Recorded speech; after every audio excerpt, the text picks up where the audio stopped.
तो hello students, स्वागत है आपका the BCA student YouTube channel में। और जैसे कि आप लोग जानते होंगे, हम लोग प्रिंसिपल ऑफ मैनेजमेंट पढ़ रहे थे और चैप्टर 3 पे पहुंच चुके थे, जो कि है फंक्शंस ऑफ मैनेजमेंट के बारे में।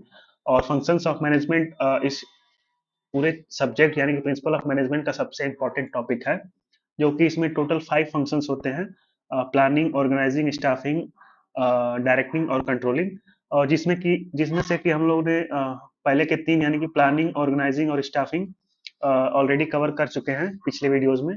प्लानिंग, ऑर्गेनाइजिंग और स्टाफिंग ऑलरेडी कवर है। इस चैनल पे आप जाके वीडियो देख सकते हैं। तो आज की इस वीडियो में हम लोग चौथे फंक्शन ऑफ मैनेजमेंट यानी कि डायरेक्टिंग को पढ़ेंगे।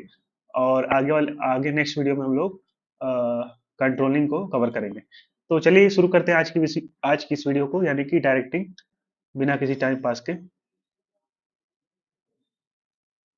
तो सबसे पहले समझते हैं डायरेक्टिंग क्या होता है। यहाँ पे तो देखिए, यहाँ पे क्या लिखा हुआ है: directing is an essential function of management that focus on guiding, leading, motivating and supervising employees to ensure that organisational goals are achieve efficiently. यानी डायरेक्टिंग मैनेजमेंट का एक इंपॉर्टेंट फंक्शन होता है, जिसमें एम्प्लॉयज को गाइड करना, लीड करना, motivate करना और उनकी सुपरविजन करना शामिल होता है। तो ये सारे की पॉइंट्स हैं: उनको गाइड करना, लीड करना, मोटिवेट करना, सुपरवाइज करना, to ensure organisational goals achieve efficiently, यानी कि ऑर्गेनाइजेशन के गोल इफिशिएंटली अचीव हो सके। It acts as a driving force behind the action of employees and involves human interaction, motivation, communication and leadership. यानी इसका मेन गोल ये ensure करना होता है कि एम्प्लॉयज इफिशिएंटली काम करें और ऑर्गेनाइजेशन के गोल को अचीव करें। डायरेक्टिंग एक ड्राइविंग फोर्स होती है जो एम्प्लॉयज को एक्शन लेने के लिए इंस्पायर करती है। और ये function mainly human interaction, motivation, communication और लीडरशिप पे फोकस होता है। तो ये था डायरेक्टिंग का कॉन्सेप्ट।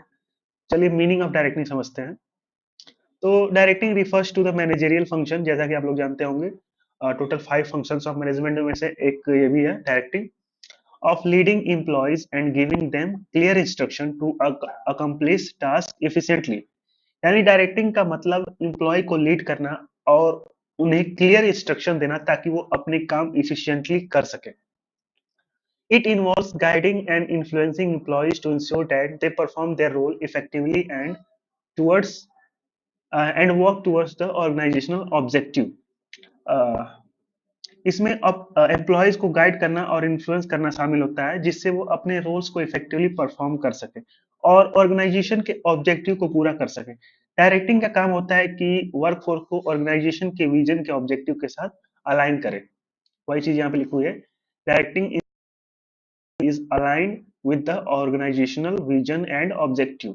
यानी कि ऑर्गेनाइजेशन का जो विजन है और जो ऑब्जेक्टिव है, उसके साथ वर्कफोर्स यानी कि जो एम्प्लॉयज काम कर रहे हैं उसको अलाइन करे, ताकि ऑर्गेनाइजेशन का गोल अचीव हो सके।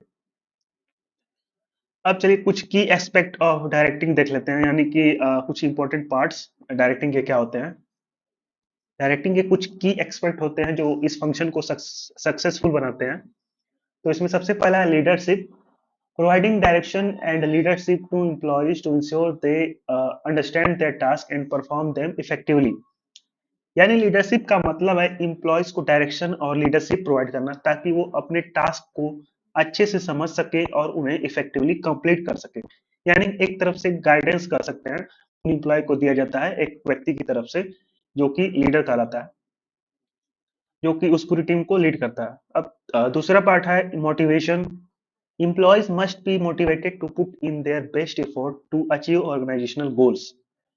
यानी एम्प्लॉयज को मोटिवेट करना बहुत जरूरी होता है, ताकि वो अपनी पूरी मेहनत से काम करें और ऑर्गेनाइजेशन के गोल को अचीव करें और उस ऑर्गेनाइजेशन के गोल को अचीव करने में अपना बेस्ट इफोर्ट लगाएं। तो मोटिवेशन भी काफी जरूरी होता है। तीसरा चीज है supervision. Directing includes overseeing employees' activities to ensure they follow procedure and meet performance standards. Directive में एम्प्लॉयज को एक्टिविटीज को मॉनिटर करना भी शामिल होता है, ताकि ये इंश्योर किया जा सके कि वो प्रॉपर प्रोसीजर फॉलो कर रहे हैं और परफॉर्मेंस स्टैंडर्ड को मीट कर रहे हैं। तो ये सारी चीजें सुपरविजन में होती हैं, जिसमें एम्प्लॉयज की एक्टिविटीज को ऑब्जर्व किया जाता है और देखा जाता है कि वो जो क्या कहते हैं स्टैंडर्ड बनाया गया है परफॉर्मेंस की, यानी कि एक व्यक्ति कितना कर सकता है उतना एक्चुअल में कर पा रहा है कि नहीं, ये सारी चीजें सुपरविजन में होती है। कम्युनिकेशन में क्या होता है, ensure that instruction and feedback are clearly communicated to employees to prevent misunderstandings. यानी इंस्ट्रक्शन और फीडबैक को डायरेक्टली कम्युनिकेट करना भी जरूरी होता है ताकि कोई मिसअंडरस्टैंडिंग ना हो और एम्प्लॉयज अपने काम को सही तरीके से समझ सके। तो ये थे कुछ की एस्पेक्ट ऑफ डायरेक्टिंग। अब देखते हैं नेचर ऑफ डायरेक्टिंग, यानी कि डायरेक्टिंग का नेचर कैसा है। तो डायरेक्टिंग का नेचर काफी डायनामिक और पीपल ओरिएंटेड होता है। इसका मेन फोकस एम्प्लॉयज के साथ इंटरेक्ट करना, उन्हें इन्फ्लुएंस करना और उन्हें ऑर्गेनाइजेशन के गोल्स अचीव करने के लिए लीड करने पे होता है। डायरेक्टिंग डायरेक्टिंग एक इम्पोर्टेंट मैनेजरियल फंक्शन है जो ऑर्गेनाइजेशन के सक्सेस के लिए जरूरी होता है। तो यहाँ पे कुछ नेचर्स दिए हुए हैं डायरेक्टिंग के। सबसे पहले परवेसिव फंक्शन, यानी कि directing is required at all levels of management, from top level executives to supervisors, whether it's guiding the overall vision or providing day-to-day supervision, directing is present throughout the organization। यानी कि directing हर level पर require होती है, जैसा कि हमने देखा था फर्स्ट चैप्टर में प्रिंसिपल ऑफ मैनेजमेंट के लेवल्स ऑफ मैनेजमेंट, जो कि 3 लेवल्स होते हैं, टॉप लेवल, मिडल लेवल और लो लेवल मैनेजमेंट। तो यहाँ पे यही लिखा हुआ है, डायरेक्टिंग हर लेवल पर रिक्वायर होता है, चाहे वो टॉप लेवल एग्जीक्यूटिव हो या lower level supervisor. Top management organisation के ओवरऑल विजन को गाइड करता है और डे टू डे ऑपरेशन के लिए भी डायरेक्टिंग जरूरी होता है। हर लेवल पर इंप्लॉयज को सही डायरेक्शन देना ऑर्गेनाइजेशन के लिए इंपॉर्टेंट होता है, इसलिए डायरेक्टिंग ऑर्गेनाइजेशन पर हर पार्ट पर प्रेजेंट होता है। तो एक परवेसिव फंक्शन है, यानी कि डायरेक्टिंग हर लेवल पर रिक्वायर्ड होता है, ये इसका मीनिंग है। दूसरा नेचर है continuous process. Directing is N on going activity that does not end with single action. It is continuously needed as new tasks arise, and employees must be guided towards achieving both short-term and long-term goals। यानी कि directing एक on going process होता है जो कभी and नहीं होता। On going process का मतलब इसका कोई एंड ना हो, यानी कि कभी खत्म नहीं होता। जब तक ऑर्गेनाइजेशन में नए टास्क आते रहेंगे, इंप्लॉयज को गाइड करना, लीड करना और मोटिवेट करना जरूरी रहेगा और ये सारे काम चलते रहेंगे। ये एक कॉन्टिन्यूअस एक्टिविटी है जो शॉर्ट टर्म और लॉन्ग टर्म गोल्स को अचीव करने के लिए हर वक्त चलती रहती है। तो वही नेचर यहाँ पे है, कॉन्टिन्यूअस प्रोसेस है, कभी खत्म नहीं होता, ऑन गोइंग एक्टिविटी। तीसरी चीज है human centred. Directing deals primarily with the human aspect of management. It focuses on motivating and leading employees, which requires an understanding of human behavior, aspiration, and capabilities। तो directing का पूरा focus human expect पर होता है। इसमें mainly employees को lead करना और उन्हें मोटिवेट करना शामिल होता है। इसके लिए ह्यूमन बिहेवियर, उनके एस्पिरेशन और उनकी कैपेबिलिटीज को समझना इंपॉर्टेंट होता है ताकि उन्हें अच्छे से हैंडल करके उनका बेस्ट परफॉर्मेंस निकाला जा सके। ये सारी ह्यूमन सेंटर्ड, मतलब डायरेक्टिंग का ये भी नेचर है, ह्यूमन सेंटर होता है डायरेक्टिंग, यानी कि ह्यूमन एक्सपेक्ट ऑफ मैनेजमेंट से डायरेक्टली डील की जाती है इसमें। और हर एक एम्प्लॉयज की कैपेबिलिटीज और उनके बिहेवियर समझा जाता है। तो ये सारी चीजें होती हैं। और चौथा नेचर ऑफ डायरेक्टिंग है इंटीग्रेटिंग फंक्शंस। तो चलिए देखते हैं इसका मतलब क्या है। Directing integrates the efforts of all employees and ensure that everyone is working towards the same organization goal. Through communication and leadership, it aligns employees' goals with the broader objectives of the organization। यानी directing integrates the effort of all employees and ensure that everyone is working towards the same organization goal। यानी directing का एक important role होता है employees के efforts को integrate करना। इसका मतलब है सभी एम्प्लॉयज को एक डायरेक्शन में आना ताकि वो ऑर्गेनाइजेशन के ब्रॉडर ऑब्जेक्टिव को अचीव कर सके।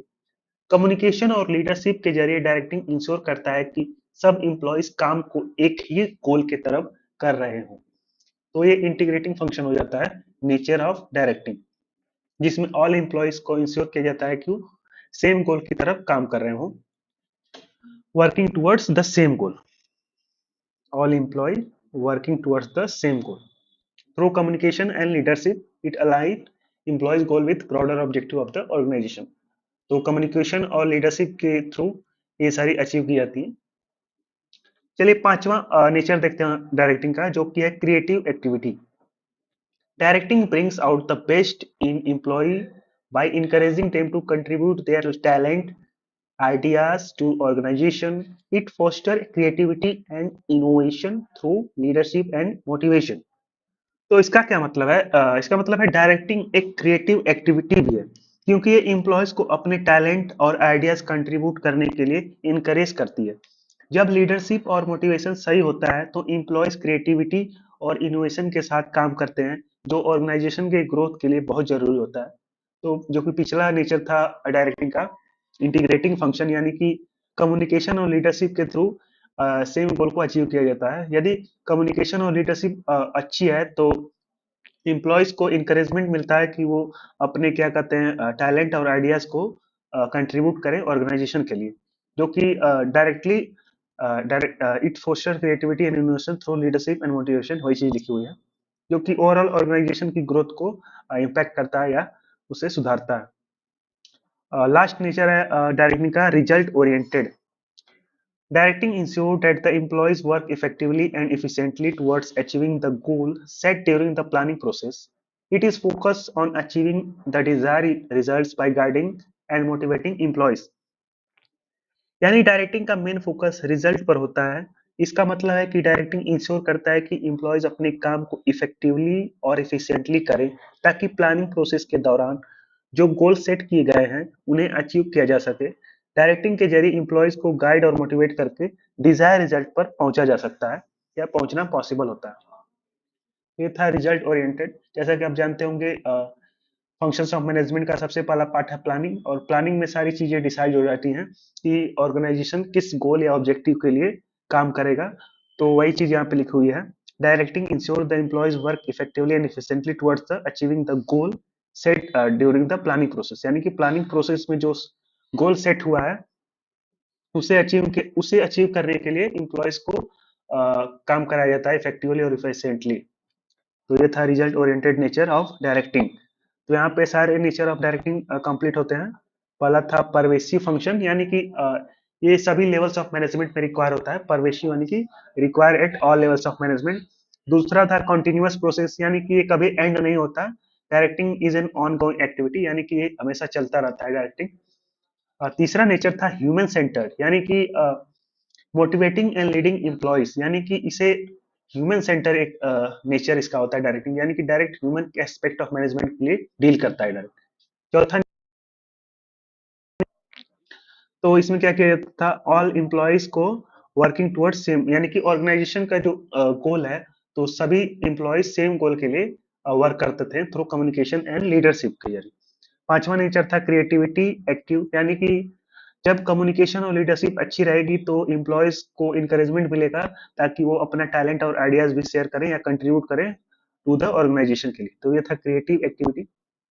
लास्ट नेचर था रिजल्ट ओरिएंटेड, यानी कि डायरेक्टिंग एक रिजल्ट ओरिएंटेड प्रोसेस है, यानी कि जो प्लानिंग प्रोसेस के दौरान जो गोल सेट हुए हैं उसी गोल को अचीव करने के लिए सारे एम्प्लॉयज वर्क करते हैं इफेक्टिवली एंड इफिशिएंटली। तो ये थे नेचर्स ऑफ डायरेक्टिंग। अब देखते हैं प्रिंसिपल्स ऑफ डायरेक्टिंग क्या है। प्रिंसिपल्स ऑफ डायरेक्टिंग, डायरेक्टिंग को इफेक्टिव बनाने के लिए कुछ बेसिक प्रिंसिपल को फॉलो करना जरूरी होता है। ये प्रिंसिपल इंश्योर करता है कि एम्प्लॉय सही डायरेक्शन में काम करें और ऑर्गेनाइजेशन के ऑब्जेक्टिव को अचीव करने में मदद करें। तो इसमें सबसे पहला प्रिंसिपल ऑफ डायरेक्टिंग है हार्मोनी ऑफ ऑब्जेक्टिव्स। तो चलिए इसमें देखते हैं क्या होता है। There should be alignment between individual and organisational objectives. Managers must ensure that employees' personal goals, such as career growth and satisfaction, are in harmony with the company's objective to foster motivation and satisfaction. यानी ये principal कहता है harmony of objective है ना, हाँ। तो should be alignment between individual and organization goal, हाँ। तो ये प्रिंसिपल कहता है कि इंडिविजुअल और ऑर्गेनाइजेशनल ऑब्जेक्टिव का अलाइनमेंट होना चाहिए। मतलब इंप्लॉयज के पर्सनल गोल्स जैसे कैरियर ग्रोथ और जॉब सेटिस्फेक्शन को ऑर्गेनाइजेशन के गोल के साथ बैलेंस में रखना चाहिए। फिर से समझाते हैं। जैसे कि हार्मोनी ऑफ ऑब्जेक्टिव का मतलब है किसी ऑर्गेनाइजेशन में एक ऑर्गेनाइजेशन का गोल होता है जिसको अचीव करने के लिए सारे एम्प्लॉयज एक साथ काम करते हैं, लेकिन जो एम्प्लॉयज होते हैं उनकी भी कुछ ऑब्जेक्टिव्स और गोल होते हैं। तो उसी के बीच बैलेंस बनाना ही हार्मोनियम ऑब्जेक्टिव कहलाता है। तो इस प्रिंसिपल में इंडिविजुअल और ऑर्गेनाइजेशनल ऑब्जेक्टिव का अलाइनमेंट होना चाहिए। मतलब एम्प्लॉयज के पर्सनल गोल्स जैसे कैरियर ग्रोथ और जॉब सेटिस्फेक्शन, जो कि हमने बताया पिछले भाग में, को ऑर्गेनाइजेशन के गोल के साथ बैलेंस में रखना चाहिए। जब पर्सनल और ऑर्गेनाइजेशनल गोल्स मैच करते हैं तो एम्प्लॉय ज्यादा मोटिवेटेड और सेटिस्फाई फील करते हैं, जिससे वो अपना बेस्ट परफॉर्मेंस देते हैं ऑर्गेनाइजेशन को। तो वही चीज है यहाँ पे, इंडिविजुअल और ऑर्गेनाइजेशन के ऑब्जेक्टिव को अलाइनमेंट करना चाहिए और बैलेंस बनाना चाहिए। तो ये था हार्मोनी ऑफ ऑब्जेक्टिव। दूसरा प्रिंसिपल है डायरेक्टिंग का, यूनिटी ऑफ कमांड। तो चलिए देखते हैं यूनिटी ऑफ कमांड क्या है। Each employee should receive instruction from only one supervisor. This principle avoid confusion and conflicts in reporting relationship, ensuring clarity in communication and responsibility. तो हमने क्या कहते हैं, फर्स्ट चैप्टर में, सेकेंड चैप्टर में देखा था थॉट्स ऑफ मैनेजमेंट, जिसमें कि हेनरी फ्लोल के 14 प्रिंसिपल देखे थे, जो कि सबसे पहला था यूनिटी ऑफ कमांड। तो वही चीज यहाँ पे भी है। इस प्रिंसिपल के अकॉर्डिंग हर इम्प्लॉयज को सिर्फ एक सुपरवाइजर से ही इंस्ट्रक्शन मिलनी चाहिए। अगर एक इम्प्लॉयज को मल्टीपल सुपरवाइजर से ऑर्डर मिलते हैं तो कंफ्यूजन और कॉन्फ्लिक्ट होने का चांस बढ़ जाता है। इसलिए एक क्लियर रिपोर्टिंग स्ट्रक्चर होनी चाहिए ताकि कम्युनिकेशन और रिस्पॉन्सिबिलिटी में क्लैरिटी हो। तो यही है यूनिटी ऑफ कमांड का मीनिंग। तो अब चलिए देखते हैं तीसरा प्रिंसिपल ऑफ डायरेक्टिंग, जो कि है direct supervision. Manager should supervise employees directly to provide guidance and support. Direct supervision helps in maintaining discipline and improving performance. तो डायरेक्ट सुपरविजन का मतलब होता है कि मैनेजर अपने एम्प्लॉयज को डायरेक्टली गाइड करें और सपोर्ट दें।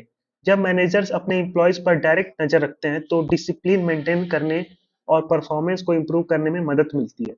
इससे एम्प्लॉयज को इंस्टेंट फीडबैक और गाइडेंस मिलता है जो उनके काम को बेटर बनाता है। तो ये था डायरेक्ट सुपरविजन का कॉन्सेप्ट, जिसमें हर एम्प्लॉयज को डायरेक्ट गाइडेंस मिलता है अपने मैनेजर से, जो कि ओवरऑल इम्प्रूव करता है ऑर्गेनाइजेशन के डिसिप्लिन को।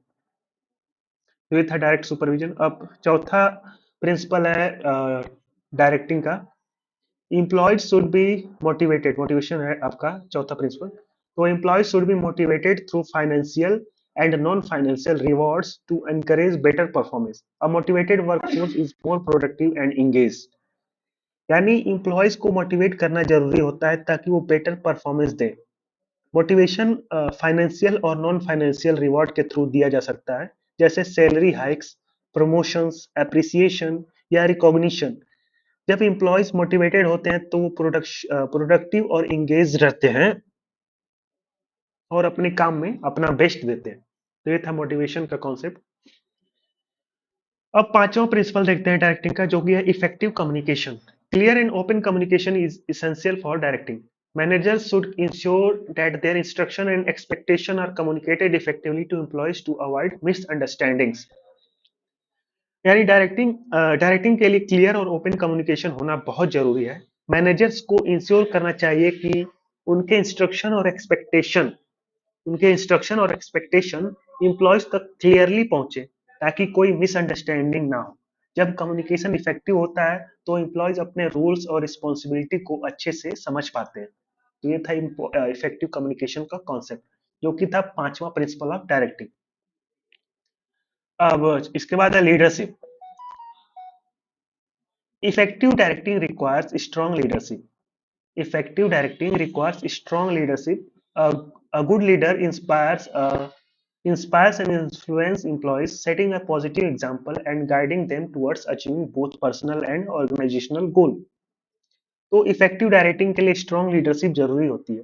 अच्छा लीडर अपने एम्प्लॉयज को इंस्पायर करता है, उनका इन्फ्लुएंस करता है और उन्हें गाइड करता है। एक strong leader positive example set करता है और एम्प्लॉयज को पर्सनल और ऑर्गेनाइजेशनल गोल्स अचीव करने के लिए मोटिवेट करता है। तो एक स्ट्रॉन्ग लीडर और गुड लीडर बहुत जरूरी हो जाता है किसी भी ऑर्गेनाइजेशन के लिए, जो कि एम्प्लॉयज को बहुत सारी चीजों में मदद करता है पर्सनल और ऑर्गेनाइजेशन गोल को अचीव करने के लिए। इसके बाद है flexibility. Directing should be flexible enough to adapt to changing circumstances. Managers must be willing to adjust their directing method based on the needs of situation or the individual employee. यानी directing में flexibility होना जरूरी होता है ताकि changing situation को easily adopt किया जा सके। हर सिचुएशन या एम्प्लॉयज के नीड्स के हिसाब से मैनेजर्स को अपने डायरेक्टिंग स्टाइल्स एडजस्ट करना पड़ता है। फ्लेक्सिबिलिटी इंश्योर करती है कि ऑर्गेनाइजेशन स्मूथली चेंज को अडॉप्ट कर सके और गोल्स को टाइमली अचीव कर सके। तो ये था फ्लेक्सिबिलिटी का कॉन्सेप्ट। तो यहाँ पे 7 प्रिंसिपल्स ऑफ हमने डायरेक्टिंग देखे हैं। इसमें सबसे पहला देखा हार्मोनी ऑफ ऑब्जेक्टिव, यानी कि एम्प्लॉयज और ऑर्गेनाइजेशन के जो ऑब्जेक्टिव्स हैं उनके बीच बैलेंस बना रहा है और दोनों के ऑब्जेक्टिव्स अच्छे से फुलफिल हो या कंप्लीट हो या पूरे हो। दूसरा प्रिंसिपल था यूनिटी ऑफ कमांड, यानी कि हर एम्प्लॉयज को एक ही सुपरवाइजर से इंस्ट्रक्शन मिलनी चाहिए जो कि कंफ्यूजन और कॉन्फ्लिक्ट्स को अवॉइड करेगी। तो ये था यूनिटी ऑफ कमांड। तीसरा था डायरेक्ट सुपरविजन, यानी कि managers should supervise employees directly, यानी कि मैनेजर्स को डायरेक्टली किसी भी एम्प्लॉयज को सुपरवाइज करना चाहिए जिससे एम्प्लॉयज को काफी हेल्प मिलती है किसी भी टास्क को परफॉर्म करने के लिए और एक डिसिप्लिन भी मेंटेन होता है इससे। Maintaining discipline improving performance. चौथा था प्रिंसिपल मोटिवेशन, यानी कि हर एम्प्लॉय को फाइनेंशियली और नॉन फाइनेंशियली रिवॉर्ड्स के जरिए उन्हें मोटिवेट करना चाहिए जिससे उनकी परफॉर्मेंस बेटर हो जाती है। पांचवा था इफेक्टिव कम्युनिकेशन, यानी कि क्लियर एंड ओपन कम्युनिकेशन बहुत जरूरी होता है डायरेक्टिंग के लिए, क्योंकि manager should ensure their instruction and expectation are communicated effectively to employees, यानी कि मैनेजर्स जो इंस्ट्रक्शन और एक्सपेक्टेशन करते हैं एम्प्लॉय से वो इफेक्टिवली हो, जो कि मिसअंडरस्टैंडिंग को अवॉइड करेगी।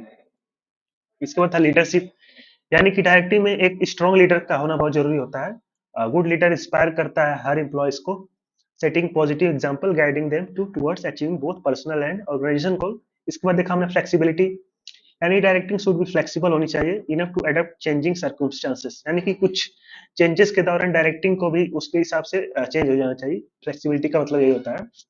Managers must willing to adjust their directing towards based method based on the needs of situation and individual employees, यानी कि सिचुएशन और इंडिविजुअल एम्प्लॉयज के हिसाब से मैनेजर्स को उसके हिसाब से ढल जाना चाहिए, फ्लेक्सिबल होना चाहिए। यहाँ पे प्रिंसिपल ऑफ डायरेक्टिंग कंप्लीट होता है। अब देखते हैं नेक्स्ट टॉपिक है कंपोनेंट ऑफ डायरेक्टिंग। तो कंपोनेंट्स ऑफ डायरेक्टिंग क्या होता है, चलिए इसे समझते हैं। Directing involves several interrelated components, including communication, leadership, motivation, and supervision. Each of these components play a crucial role in ensuring that employees are effectively guided towards organizational objectives. यानी directing काफी सारे इंटरकनेक्टेड कंपोनेंट से मिलकर बनता है, जैसे communication, leadership, motivation और supervision. हर component का अपना एक इम्पोर्टेंट रोल होता है इंप्लॉयज को गाइड करने में ताकि ऑर्गेनाइजेशन को ऑब्जेक्टिव को अचीव किया जा सके। तो बार बार आप यही चीज सुनते होंगे, ऑर्गेनाइजेशन का ऑब्जेक्टिव, ऑर्गेनाइजेशन का ऑब्जेक्टिव, ऑर्गेनाइजेशन का ऑब्जेक्टिव। तो हर ऑर्गेनाइजेशन में कोई ना कोई ऑब्जेक्टिव ही होता है, उसे अचीव करना रहता है। तो सारी चीजें इसी पे घूमती हैं, ऑर्गेनाइजेशन के ऑब्जेक्टिव पे। तो इसीलिए बार बार आपको ऑब्जेक्टिव दिख रहा है, ऑर्गेनाइजेशन ऑब्जेक्टिव। तो सबसे पहला कंपोनेंट ऑफ डायरेक्टिंग है communication. Communication is the cornerstone of directing. It ensures the information flows smoothly between managers and employees. Effective communication is crucial for providing instruction, giving feedback, resolving conflicts, and maintaining an open flow of information. यानी communication directing का corner stone होता है। Effective communication से information smoothly flow करती है managers और employees के बीच। इसका रोल सिर्फ इंस्ट्रक्शन देने तक लिमिटेड नहीं होता, बल्कि फीडबैक देना, कॉन्फ्लिक्ट रिजॉल्व करना और एक open flow of information maintain करने में भी होता है कम्युनिकेशन का यूज। तो कम्युनिकेशन के कुछ टाइप्स यहाँ पे दिए हुए हैं। वैसे तो आपका फोर्थ सब्जेक्ट जो कि बिजनेस कम्युनिकेशन है, उसमें आप डिटेल में पढ़ेंगे कम्युनिकेशन के बारे में। तो यहाँ पे कुछ शॉर्ट में समझते हैं, शॉर्ट में। तो टाइप्स ऑफ कम्युनिकेशन में यहाँ पे देखिए, formal communication, informal communication, vertical communication, horizontal communication और डायगोनल कम्युनिकेशन। तो चलिए इनको एक एक करके समझते हैं। सबसे पहले देखते हैं फॉर्मल कम्युनिकेशन क्या होता है। Official communication that follows the organisation structure such as memos, reports and emails. यानी ये ऑफिशियल कम्युनिकेशन होती है जो ऑर्गेनाइजेशन के स्ट्रक्चर को फॉलो करती है, जैसे मेमोज, रिपोर्ट्स और ईमेल। यानी कि मेमोज, ईमेल और रिपोर्ट के जरिए कम्युनिकेशन करना। जैसा कि आप लोग जानते हो, कम्युनिकेशन दो टाइप्स के होते हैं, ओरल और रिटन। तो रिटन में आपसे ये सारी चीजें आ जाती हैं, ईमेल, रिपोर्ट्स, मेमोज के जरिए कम्युनिकेशन किया जाता है, तो वो फॉर्मल कम्युनिकेशन कहलाता है, जो कि ऑर्गेनाइजेशन के स्ट्रक्चर को फॉलो करता है। दूसरा टाइप है इनफॉर्मल कम्युनिकेशन, यानी कि unofficial communication that occurs naturally in the workplace, such as casual conversation among employees. यानी कि अनऑफिशियल कम्युनिकेशन जो नेचुरल तरीके से वर्क प्लेस में होती है, जैसे एम्प्लॉयज के बीच कैजुअल बातें। यानी कि ये इनफॉर्मल कम्युनिकेशन का टाइप है। एम्प्लॉयज के बीच जो कन्वर्सेशन, कैजुअल बातें होती हैं, वो सारी इनफॉर्मल कम्युनिकेशन में आती है, क्योंकि किसी स्ट्रक्चर को फॉलो नहीं करती, कैजुअल कन्वर्सेशन होती है। ऐसे ही जो लोग बातें करते हैं वो सारी इंफॉर्मेशन कम्युनिकेशन होती है। तीसरा टाइप है कम्युनिकेशन का vertical communication, the flow of information between different levels of organisation hierarchy. यानी कि ये कम्युनिकेशन है जो ऑर्गेनाइजेशन के डिफरेंट लेवल के बीच फ्लो करती है, जैसे मैनेजर्स और एम्प्लॉयज के बीच। तो ये था वर्टिकल कम्युनिकेशन। इसके बाद है हॉरिजॉन्टल कम्युनिकेशन। तो इसमें क्या होता है, कम्युनिकेशन बिटवीन एम्प्लॉयज और department at the same level of organisation. यानी कि ये सेम लेवल के एम्प्लॉयज या डिपार्टमेंट के बीच होती है, जैसे टीम मेंबर्स के बीच कोऑर्डिनेशन। तो इन दोनों को थोड़ा सा और समझते हैं, अच्छे से समझते हैं, जैसे कि रुकिए इसको। हाँ, तो जैसा कि आपने देखा होगा फर्स्ट चैप्टर में, लेवल्स ऑफ मैनेजमेंट, तीन लेवल्स ऑफ मैनेजमेंट होते हैं, टॉप, मिडल और लो लेवल मैनेजमेंट। तो वर्टिकल कम्युनिकेशन क्या होता है, तो कम्युनिकेशन का डिफिनेशन तो यही ना होता है, the flow of transfer of information from one place to another. जो सिंपल कम्युनिकेशन की डिफिनेशन है, communication is defined as the transfer of information from one place to another. तो वन पर्सन टू अनदर ये भी कर सकते हैं। तो वर्टिकल कम्युनिकेशन में क्या होता है, vertical communication flow of information between different levels, यानी कि ये सारे लेवल्स ऑफ ऑर्गेनाइजेशन है या मैनेजमेंट कर सकते हैं। तो इसमें कम्युनिकेशन यानी कि इंफॉर्मेशन जब फ्लो होती है वर्टिकली, ऊपर से नीचे या लोअर से मिडल या टॉप टॉप से मिडल या लोअर, तो ये वर्टिकल कम्युनिकेशन कहलाती है। वहीं हॉरिजॉन्टल कम्युनिकेशन क्या होती है, कम्युनिकेशन बिटवीन एम्प्लॉयज और department at the same level of organisation. यानी कि लोअर लेवल में बहुत सारे एम्प्लॉयज काम कर रहे होंगे, तो इनके बीच की जो कम्युनिकेशन होगी ये हॉरिजॉन्टल कम्युनिकेशन कहलाएगी। तो यही डिफरेंस था वर्टिकल कम्युनिकेशन और हॉरिजॉन्टल कम्युनिकेशन के मतलब। जहाँ वर्टिकल कम्युनिकेशन में एक लेवल से दूसरे लेवल में कम्युनिकेशन हो रही थी, वहीं हॉरिजॉन्टल लेवल में एक कई सेम लेवल में के अंदर डिफरेंट डिपार्टमेंट्स के बीच कम्युनिकेशन हो रही थी, तो हॉरिजॉन्टल कम्युनिकेशन कहते थे। इसके बाद है diagonal communication, communication between employees from different departments and levels, breaking traditional hierarchy boundaries. ये डिफरेंट डिपार्टमेंट्स और लेवल के बीच होती है, जो ट्रेडिशनल हायरार्की के बाउंड्रीज को ब्रेक करती है। जैसे एक डिपार्टमेंट के हेड दूसरे डिपार्टमेंट के लोअर लेवल एम्प्लॉयज से डायरेक्टली बात कर सके। यानी कि कैसे समझें इसको, चलिए मान लीजिए जो मिडिल लेवल मैनेजमेंट है, ऑर्गेनाइजेशन है, इसका हेड ऑफ डिपार्टमेंट किसी किसी लोअर लेवल मैनेजमेंट के हेड ऑफ डिपार्टमेंट से जब बात करेगा, तो ये वर्टिकल कम्युनिकेशन कहलाएगी। और डायगोनल कम्युनिकेशन में क्या होता है, जो एक लेवल मान लीजिए मिडिल लेवल जो है, इसका जो टॉप मैनेजर है वो बात करेगा लोअर लेवल के एकदम लोअर मैनेजर से, यानी कि यह डायगोनली कम्युनिकेशन हो रहा है, तो इसे डायगोनल कम्युनिकेशन कहेंगे। The communication between employees from different departments and level, breaking traditional hierarchy boundaries. तो ये था डायगोनल कम्युनिकेशन का कॉन्सेप्ट। तो यहाँ आपने कम्युनिकेशन और इसके टाइप्स देख लिए, formal communication, informal communication, vertical communication, horizontal communication और डायगोनल कम्युनिकेशन। अब देखते हैं लीडरशिप क्या होती है। लीडरशिप इज एन रुक जाइए, हाँ, leadership is the ability to influence and guide employees towards achieving the organisational goals. यानी लीडरशिप का मतलब होता है एम्प्लॉयज को इन्फ्लुएंस और गाइड करना टुवर्ड्स अचीविंग ऑर्गेनाइजेशनल गोल्स, यानी कि ऑर्गेनाइजेशन को गोल को अचीव करने के लिए उन्हें इन्फ्लुएंस करना और गाइड करना, ये लीडरशिप कहलाती है। Effective leadership involves providing direction, building relationships, and inspiring employees to excel in their work. यानी इफेक्टिव लीडरशिप इन्वॉल्व करता है डायरेक्शन देना, रिलेशनशिप बनाना और एम्प्लॉयज को इंस्पायर करना ताकि वो अपने काम को एक्सीलेंस तरीके से कर सके। तो ये था लीडरशिप का कॉन्सेप्ट, जिसका मतलब होता है कि ability to influence and guide employees towards achieving organization goal. ये एक बेसिक डेफिनेशन है जिसे आप याद कर लीजिएगा। अब लीडरशिप की कुछ स्टाइल्स होती हैं जो कि इस प्रकार है। सबसे पहला है ऑटोक्रेटिक लीडरशिप। तो ऑटोक्रेटिक लीडरशिप क्या होता है? स्टाइल का मतलब कई तरीके से लीडरशिप की जा सकती है, वही बताया गया है यहाँ पे। तीन तरह की अलग अलग बताया गया लीडरशिप स्टाइल्स। तो सबसे पहले ऑटोक्रेटिक लीडरशिप। तो इसमें क्या होता है? द लीडर यानी कि जो व्यक्ति लीड करता है किसी टीम को, ग्रुप ऑफ पीपल को, उसे लीडर बोलते हैं। और उसकी एबिलिटी को लीडरशिप कहते हैं। Leadership is the ability to influence and guide employees.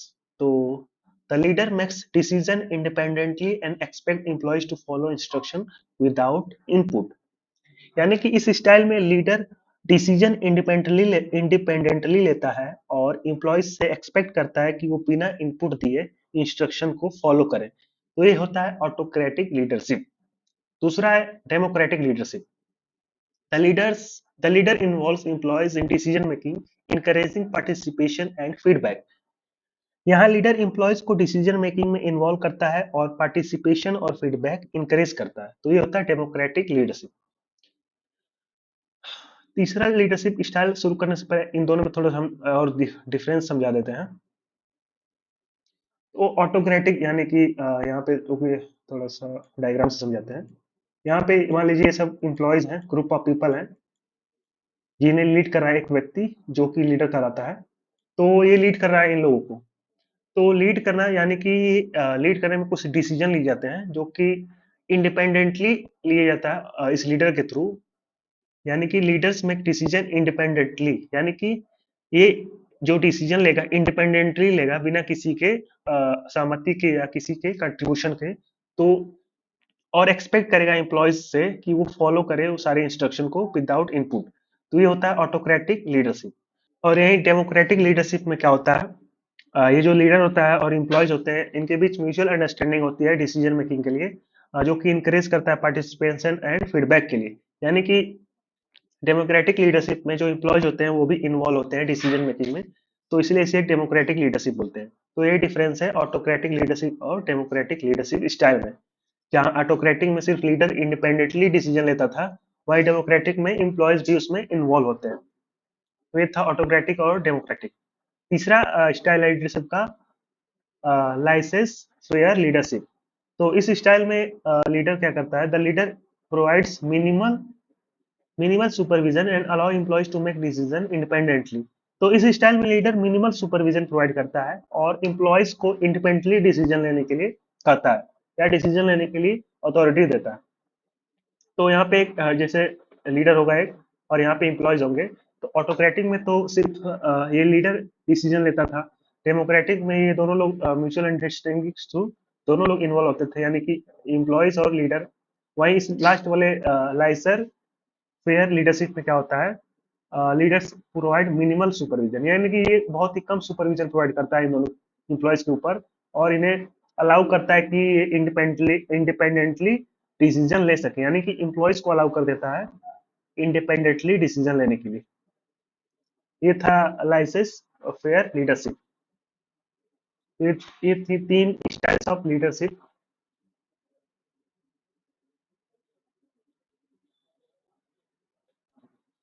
अब देखते हैं मोटिवेशन क्या होता है। Motivation is the process of stimulating employees to take action and perform their task effectively. A motivated workforce is critical for achieving high performance and employee satisfaction. यानी motivation एक process है जो एम्प्लॉयज को action लेने और अपना काम effectively perform करने के लिए स्टिमुलेट करता है। मोटिवेटेड वर्कफोर्स और मोटिवेटेड वर्कफोर्स से हाई परफॉर्मेंस और एम्प्लॉय सेटिस्फेक्शन इंश्योर होती है, जो ऑर्गेनाइजेशन के लिए क्रिटिकल होती है। यानी कि process of stimulating employees to take action and perform their task effectively.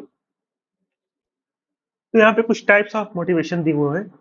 तो सबसे पहला intrinsic motivation, motivation that comes from within the employee such as personal satisfaction or sense of accomplishment। यानी कि ये मोटिवेशन एम्प्लॉय के अंदर से आती है, जैसे पर्सनल सेटिस्फेक्शन या सेंस ऑफ अकम्प्लिशमेंट से। यानी कि पर्सनल की सेटिस्फेक्शन कंप्लीट हो जाती है, सेटिस्फाई रहता है, तो उससे अंदर से मोटिवेशन मिलती है किसी भी टास्क को परफॉर्म करने के लिए, कंप्लीट करने के लिए, तो वो इंट्रिंसिक मोटिवेशन कहलाती है। इंट्रिंसिक मतलब अंदर से जो मोटिवेशन आता है। दूसरा टाइप ऑफ मोटिवेशन का एक्सट्रिंसिक मोटिवेशन। तो इसमें क्या होता है, motivation that comes from external rewards such as salary, bonuses और recognition.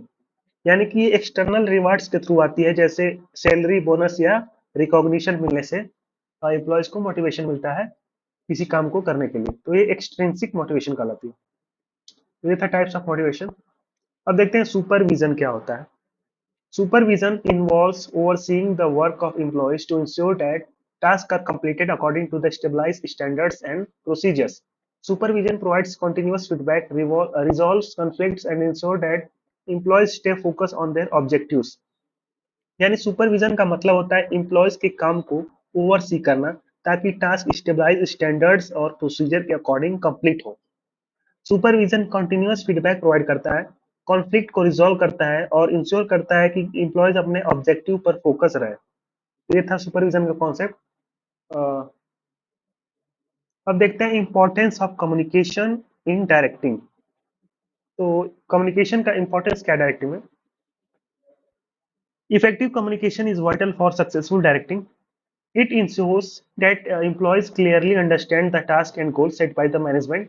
Without proper communication, misunderstanding, errors, and inefficiency are likely to occur. यानी इफेक्टिव कम्युनिकेशन डायरेक्टिंग के लिए काफी इंपॉर्टेंट होती है। ये इंश्योर करती है कि एम्प्लॉयज क्लियरली समझ पाए मैनेजमेंट के द्वारा सेट की गई टास्क और गोल्स।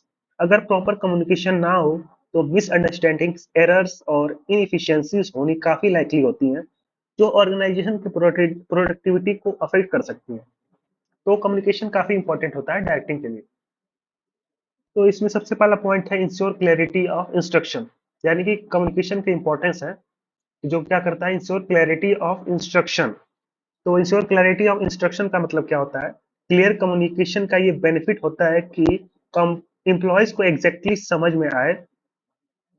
में आता है कि उनसे क्या एक्सपेक्ट किया जा रहा है और कैसे उन्हें अपने टास्क परफॉर्म करने चाहिए। अगर इंस्ट्रक्शन क्लियर ना हो तो गलत काम हो सकता है या टाइम वेस्ट हो सकता है। तो वही चीज यहाँ पे लिखी हुई है। Clear communication ensures that employees standards what is expected of them and how they should be perform their task. दूसरा इंपॉर्टेंस है कम्युनिकेशन का, फैसिलिटेट डिसीजन मेकिंग। यानी कि फैसिलिटेट डिसीजन मेकिंग का मतलब इफेक्टिव कम्युनिकेशन मैनेजर्स को इन्फॉर्म्ड डिसीजन लेने में मदद करती है। ये इंश्योर करती है कि जो डिसीजन लिए गए हैं वो एम्प्लॉयज तक एक्यूरेटली पहुंच जाए, ताकि वो अपने काम अकॉर्डिंगली एडजस्ट कर सकें। तीसरा इंपॉर्टेंस है बिल्ड रिलेशनशिप।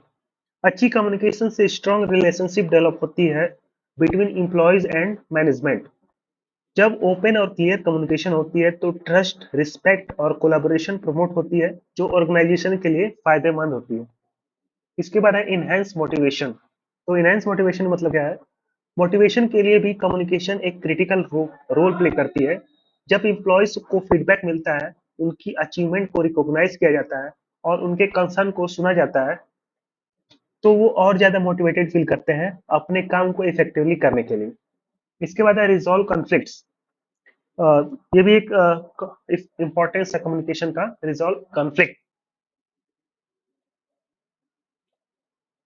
वर्क प्लेस में मिसअंडरस्टैंडिंग और कॉन्फ्लिक्ट्स कभी भी हो सकते हैं। इफेक्टिव कम्युनिकेशन कॉन्फ्लिक्ट्स को रिजॉल्व करने में काफी हेल्पफुल होते हैं, चाहे वो एम्प्लॉयज के बीच हो या मैनेजमेंट या फिर स्टाफ के बीच। प्रॉपर कम्युनिकेशन से इश्यूज जल्दी रिजॉल्व हो जाते हैं और ऑर्गेनाइजेशन स्मूथली ऑपरेट करती है। लास्ट टॉपिक है leadership in directing. Leaders is an essential elements leadership is an essential element of directing as it provides guidance and inspiration to employees. A good leader encourages employees to work towards organizational goals by fostering a positive and motivated work environment. यानी leadership directing का एक essential element है, क्योंकि ये employees को guidance और inspiration provide करता है एक अच्छा लीडर अपने एम्प्लॉयज को इनकरेज करता है ताकि वो ऑर्गेनाइजेशन के गोल्स की तरफ काम करें और एक पॉजिटिव और मोटिवेटिंग वर्क इन्वायरमेंट क्रिएट करें। इफेक्टिव कम्युनिकेशन और लीडरशिप दोनों ही वाइटल पिलर्स हैं सक्सेसफुल डायरेक्टिंग किसी भी ऑर्गेनाइजेशन के लिए। तो यहाँ पे आपका चैप्टर चैप्टर में ही ये डायरेक्टिंग वाला पार्ट कंप्लीट होता है, जो कि फोर्थ फंक्शंस ऑफ मैनेजमेंट था। तो उम्मीद है आपको ये पसंद आया होगा और सारे कॉन्सेप्ट क्लियर हुआ होंगे। यदि आपको कोई डाउट है तो आप कमेंट सेक्शन में पूछ सकते हैं। और इसके लेक्चर नोट्स आप टेलीग्राम चैनल से डाउनलोड कर सकते हैं, और टेलीग्राम चैनल का लिंक आपको इस वीडियो के डिस्क्रिप्शन में मिल जाएगा। तो चलिए मिलते हैं नेक्स्ट वीडियो में, जो कि रहेगा फंक्शंस ऑफ मैनेजमेंट का लास्ट पार्ट, यानी कि कंट्रोलिंग। कंट्रोलिंग जो कि फिफ्थ पार्ट है फंक्शन ऑफ मैनेजमेंट के। टोटल 5 फंक्शंस ऑफ मैनेजमेंट होते हैं: प्लानिंग, ऑर्गेनाइजिंग, स्टाफिंग, डायरेक्टिंग और कंट्रोलिंग, जिसमें कि हमने 4 कंप्लीट कर लिया है और 5वां बाकी है, जो कि नेक्स्ट वीडियो में हम लोग देखेंगे। तो चलिए मिलते हैं नेक्स्ट वीडियो में, तब तक के लिए ओके बाय।